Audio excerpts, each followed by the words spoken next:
కాణిపాకం. ఈ ప్రాంతానికి ఈ పేరు ఎలా వచ్చిందంటే, పూర్వం విహారపురి అనే గ్రామంలో ముగ్గురు ఆవిటి సోదరులు ఉండేవారు.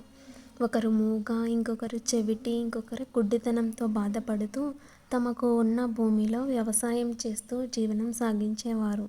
ఒకరోజు వారి పొలంలో నీటి వసతి కోసం బావిని తవ్వడం స్టార్ట్ చేస్తారు. తవ్వుతూ ఉండగా వారికి ఒక రాయి తగులుతుంది. ఆ రాయిని పగలగొట్టాలని గడ్డపారతో బలంగా కొడతారు. అప్పుడు ఆ రాయి నుంచి రక్తం చిందుతుంది. ఆ రక్తం తగిలి ముగ్గురు అన్నదమ్ముల అవిటితనం పోవడంతో చుట్టూ తవ్వి చూస్తారు. అక్కడ స్వామివారి విగ్రహం సాక్షాత్కరిస్తుంది. ఈ విషయాన్ని ఊరి వారికి చెప్పడంతో అందరూ వచ్చి స్వామిని దర్శించుకుని టెంకాయలు కొట్టడంతో ఆ కొబ్బరి నీరు మరియు స్వామివారి రక్తం కలిసి 1 ఎకరం 25 భూమి పారుతుంది. కాణి అంటే ఎకరం, పాతిక అంటే ప్రవహించడం. ఎకరం 25 భూమికి ప్రవహించడం వలన ఈ ప్రాంతానికి కాణిపారకం అని పేరు వచ్చింది.